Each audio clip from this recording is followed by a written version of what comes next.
Hello, this is Jack Jackson. In this video, we're going to work out several normal distribution application problems.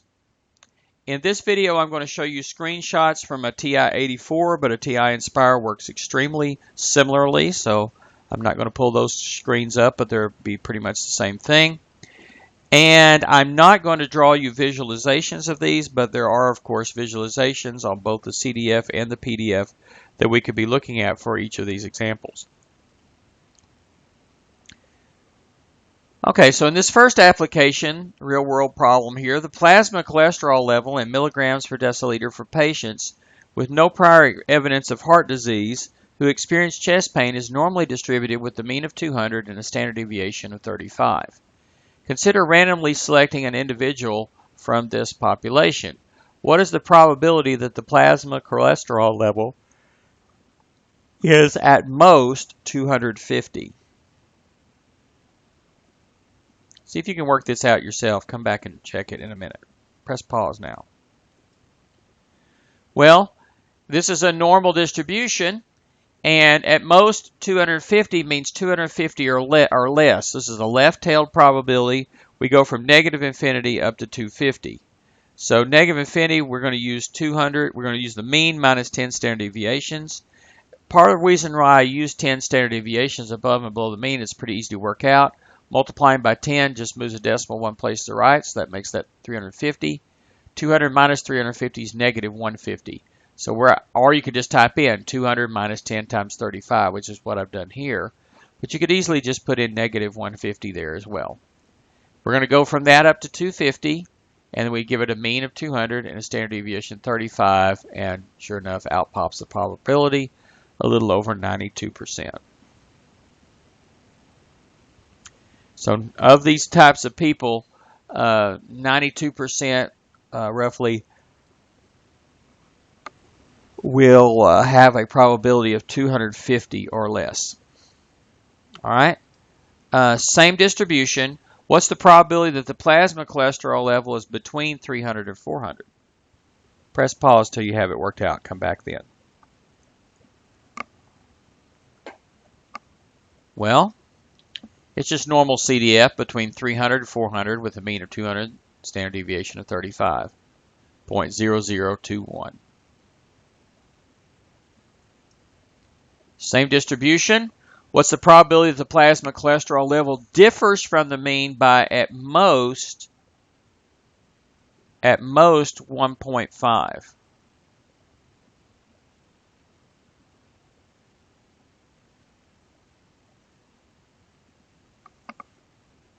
See if you can work that one out.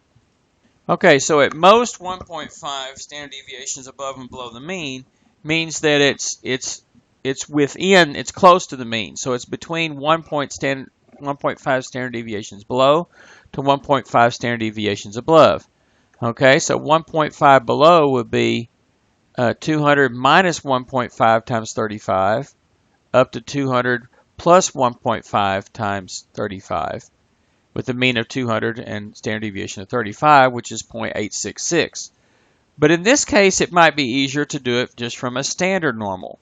Since this is already phrased in terms of number of standard deviations above and below the mean, we basically already have the z-scores, negative 1.5 and 1.5. So in that case, it's easier to work it out as just normal CDF of negative 1.5 up to 1.5. Mean is 0, standard deviation is 1. Work that from a standard normal, a z distribution, and we get 0.866, the same number. So that can be worked out either way there.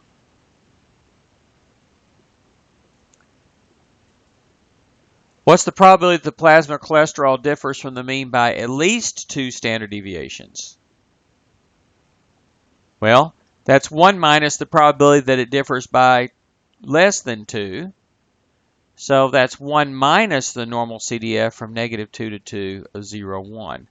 Again, since it was just phrased in terms of standard deviations, I could work this with a normal CDF, a standard normal CDF, a little bit easier, a little bit more easily than I could with a general normal here.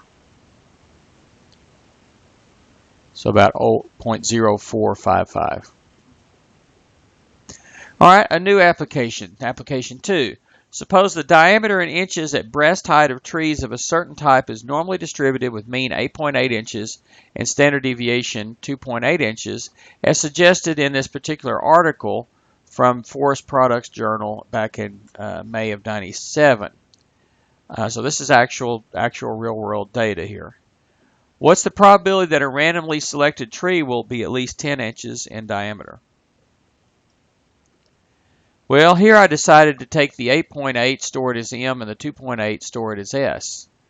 Then I'm just doing a normal CDF from 10 up to M plus 10S, and then MS. So sometimes it's useful to store it like that. The M plus 10S, of course, is our replacement in place of infinity. So about 33%. What's the probability that a randomly selected tree will be more than 20 inches? Well, 20 up to infinity, very similar thing, which, by the way, is extremely small. This is 0.4 zeros and then a 3, 2, let's say. How about between 5 and 10? Well, that's just normal CDF from 5 to 10 with that mean and standard deviation. What value of C will assure that 99% of all tree diameters will be less than C? In other words, another way to phrase that would be, what is the 99th percentile? Well, that's just an inverse norm probability. Inverse norm of 0.99 with that mean and standard deviation is about 15.3. And that should have units on it. What are the units? Inches. Remember that probabilities don't have units, but X values do have units, in this case inches.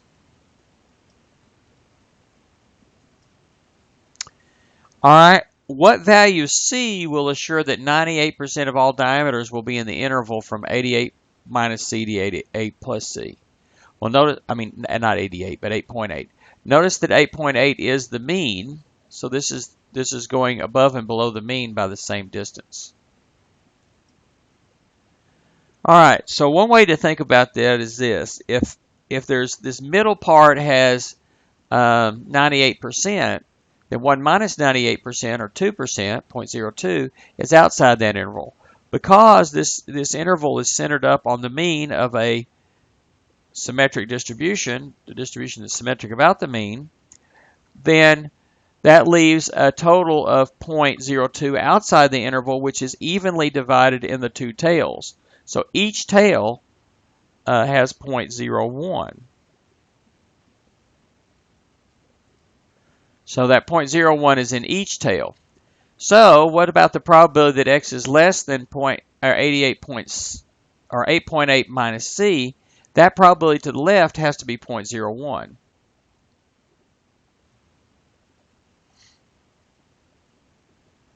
So what did I do here? I did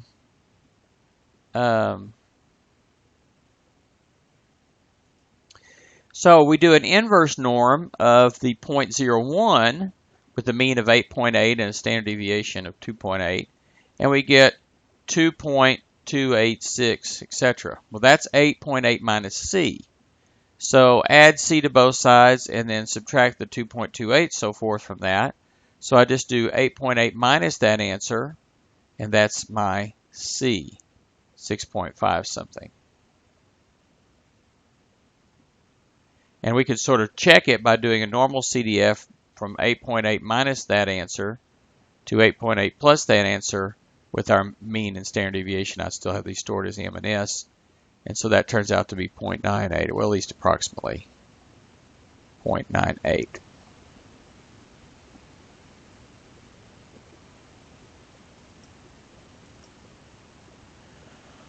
All right, same setup here, application 2. If 4 trees are selected at random, what's the probability that at least one will have a diameter exceeding 10 inches? See if you can work that one out. Press pause, come back. Well, this one is actually a combination of a normal and a binomial distribution, because we saw from earlier, and I'll repeat the screen here, that if we do a normal CDF from 10 up to basically infinity with that mean and standard deviation, we get 0.33411 and so forth. So this is the probability that a particular tree will have a diameter exceeding 10 inches. We did this in an earlier slide. But this is for every tree because every tree is independent from all the others. And so if we independently and randomly select 4 of these trees, and we want to see how many of them are successes, we're doing a binomial distribution with that as my probability. So I took that answer and stored it as P for my probability for a binomial.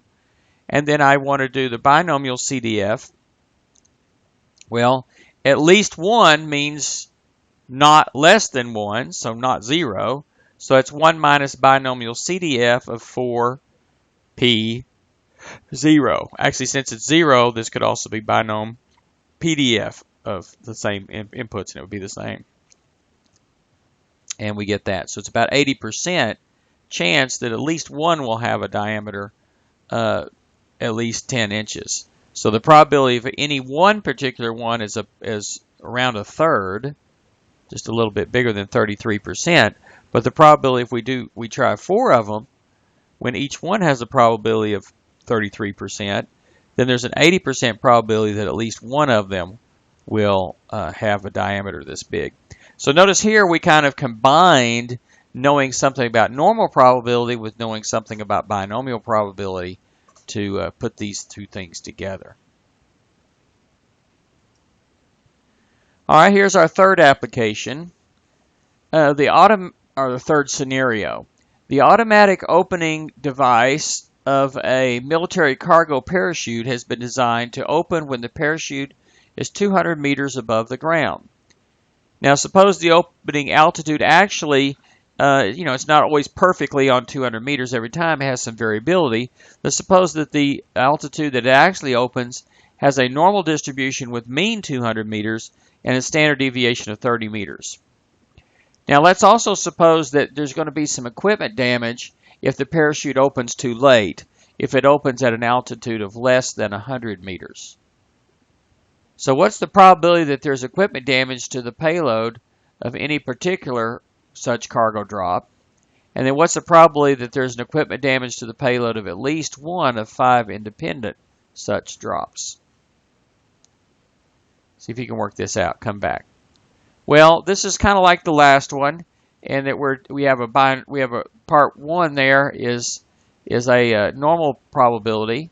So if let x be the height when an individual parachute opens, x is normal with mean 200 and standard deviation 30 in meters.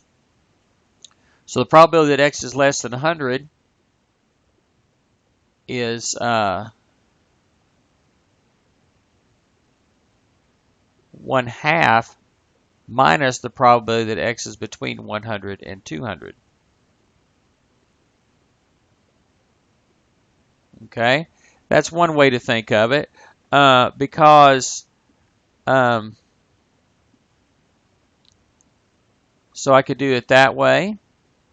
Does that make sense to you? If you have 1/2 here, we know it's 1/2 up to 200, and so if we just find from 100 to 200, we could subtract that from 1/2. So there's one way to do it. Another way to do it, we could do it this way. We could just do it directly. This might be a better way to do it, and a little easier way to think of it.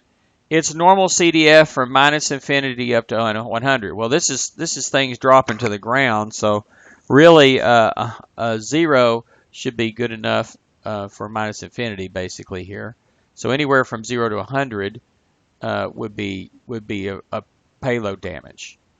Notice that's going to work out pretty well because this should work. So 0 is quite a few standard deviations below the mean, so this is reasonable. So anyway, that probability, either one of those two ways you work it out, works out to be about 0.0004. Now, what's the probability that that there is equipment damage due to the payload of at least one damage to the payload of at least one of these 5 independent such cargo drops. Since this is the probability of a damage on any one particular one, then we can do a binomial distribution with that probability. So store that as P, and then we just want to do a binomial CDF. Well, CDF, let's see. A success here is a damaged one, right? So binomial CDF, when we have 5 trials with that probability, and 0 would be the probability that we get 1 damaged. We would get 0 damaged. 1 minus that is that we get at least 1 damaged. And so that turns out to be about 0.002, or about 0.214%.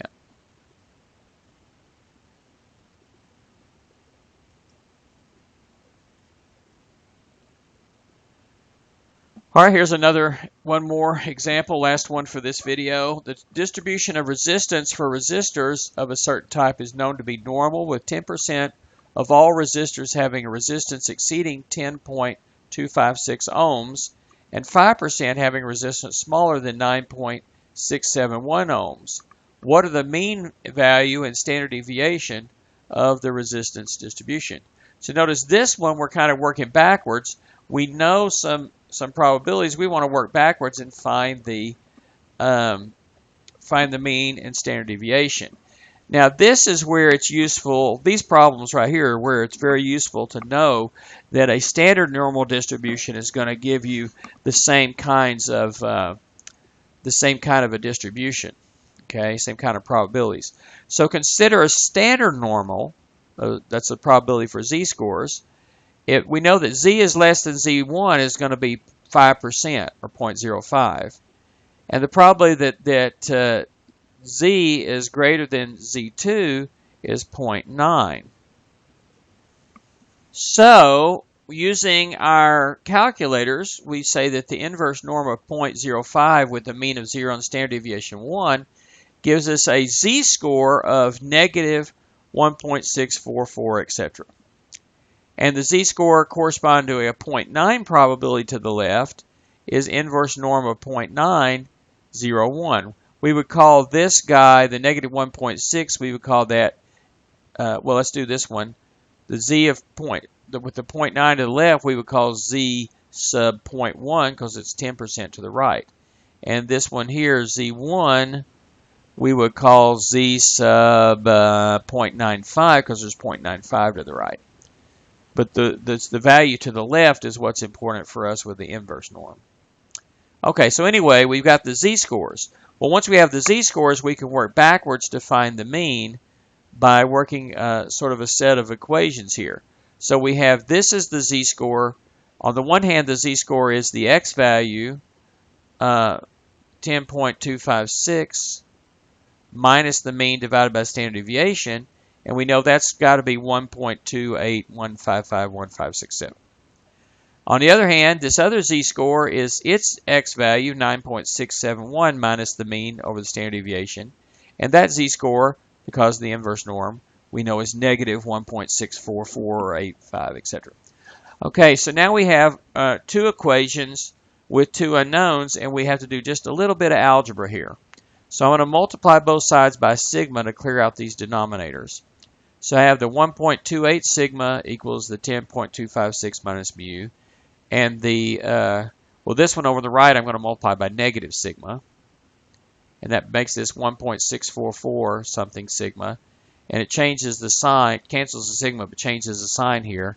Negative 9.671 plus mu. Now I'm going to add these together, and the minus mu and mu cancel.